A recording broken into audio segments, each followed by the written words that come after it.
안녕하세요. 안녕하세요. 여러분들, 오늘 제가 여러분들한테 설명드리고자 하는 거는요, 취업 영주권에 대해서 좀 설명을 드리도록 하겠습니다. 자, 취업 영주권은요, 취업을 통해서 미국 영주권을 받을 수 있는 건데요.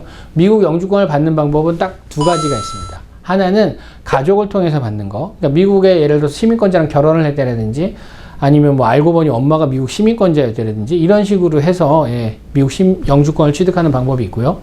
그 다음에는 취업을 통해서 영주권을 받는 것입니다. 보통 이제 뭐 투자 영주권, 뭐 투자 이민 뭐 이런 것도 있는데요. 투자 이민도 결국은 투자를 통해서 취업 고용의 기회를 확대한다는 경우에서 취업 영주권으로 이제 보통 취급을 받아요. 그래서 오늘은 여러분들한테 취업 영주권의 종류가 어떻게 되어 있는지에 대해서 설명을 드릴게요. 취업 영주권은 보통 5가지 종류가 있습니다. 5가지.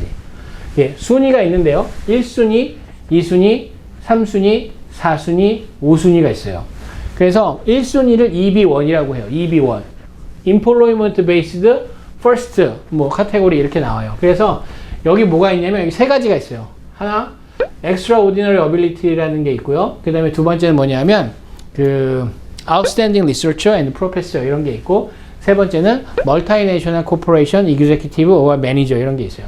첫 번째 EB1A라고 이제 보통 저희가 많이 얘기하는데요. EB1A는 굉장히 좀 특이한 제도예요. 보통 이 다른 프로세싱에서는 대부분 스폰서가 있어야 돼요. 그러니까 내가 어디에 취직을 해야지만 영주권을 주는 거예요. 그래서 취직을 했더니 이 사람이 너무 일을 잘한다. 그래서 내가 영주권을 주겠다라고 고용주가 그렇게 결정을 해야 되는 건데, 이 EB1A만 뭐냐면 내가 굉장히 뛰어난 사람이에요. Extraordinary Ability Alien이기 때문에 아주 뛰어난 사람이라서 미국에 가서 영원히 살면서 일을 하겠다. 미국 발전에 도움을 주겠다. 이런 개념이 있는 거예요. 그래서 원타임 어치먼트, 크게 성공한 그런 한탕에 이제 다 성공했던 부분을 보여주는 건데, 제일 중요한, 보통 예를 많이 드는 게 노벨상이에요. 노벨상 받으면 그냥 원타임 어치먼트로 해서, 당신은 Extraordinary Ability Alien이다 라고 인정을 해주는 거예요. 그래서 그런 경우가 있고요. 근데 그런 사람이 많지 않잖아요. 많지 않기 때문에 10가지 카테고리를 정해놨어요. 뭐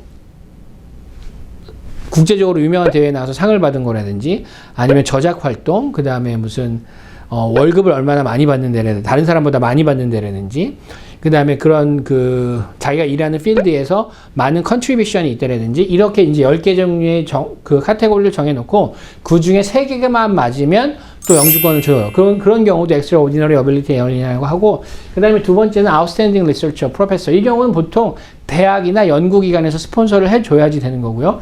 그 다음에 세 번째, Multinational Corporation Executive Officer or Manager는 다국적 기업이요. 그러니까 예를 들어서 한국에 본사도 있고, 뭐 미국에도 있고, 뭐 아시아에도 있고, 이런 다국적 기업인데 한국에서 일하던 임원이 미국 내에 와서 일을 한다라고 하는 경우 그 사람들한테 또 영주권을 줄 수가 있어요. 그래서 EB1은 요 3가지 카테고리가 있고요. 그 다음에 EB2는 있는데 보통 이제 한국 분들 많이 하시는 게 EB2하고 EB3인데요. EB2는 Advanced Degree. 어드밴스드 디그리라고 하는 걸 요구를 합니다. 그래서 어드밴스드 디그리는 뭐냐 하면 마스터, 석사학위 이상. 석사학위 이상을 가진 사람들이 이 어드밴스드 디그리 카테고리로 해서 지원을 할 수 있어요. 박사학위는 당연히 석사학위 이상이니까 이 카테고리에 들어갑니다. 근데 뭐 박사학위를 받았는데 뭐 책이 너무 잘 팔리고 돈도 많이 벌고 뭐 그 다음에 뭐 특허도 벌러서 뭐 커머셜리 석세스 했고, 그런 경우는 보통 EB1A로 가는 거고요. 그런 경우가 안 되시는 분들은 다 석사학위 EB2로 하시는데, 아까 말씀드렸죠? 고용주가 있어야 된다고. 예.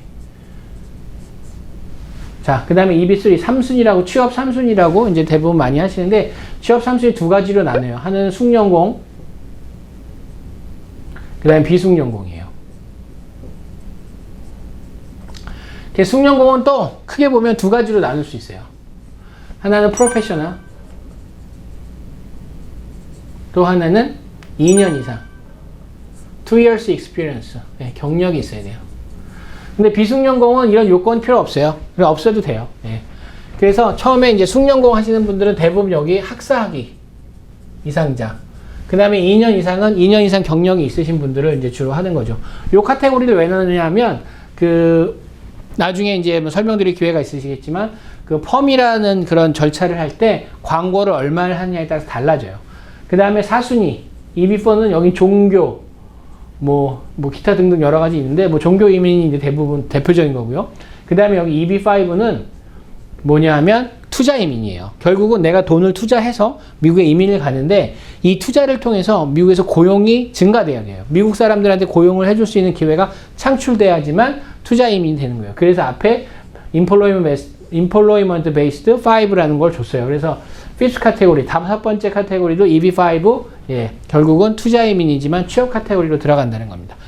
자, 여러분들 오늘 여러분들한테 취업 영주권의 종류 1순위부터 5순위까지에 대해서 간단하게 설명드렸고요. 1순위 뭐가 있는지, 2순위 뭐가 있는지, 3순위 뭐가 있는지 또 이렇게 해드렸는데, 나중에 여러분들한테 또 자세한 각 파트별로 이거는 어떤 부분이 요구되고 어떤 서류를 접수해야 되고 하는 부분에 대해서 또 설명을 드리도록 하겠습니다. 오늘은 취업 영주권 어떤 종류가 있는지에 대해서 알아봤습니다. 예, 감사합니다.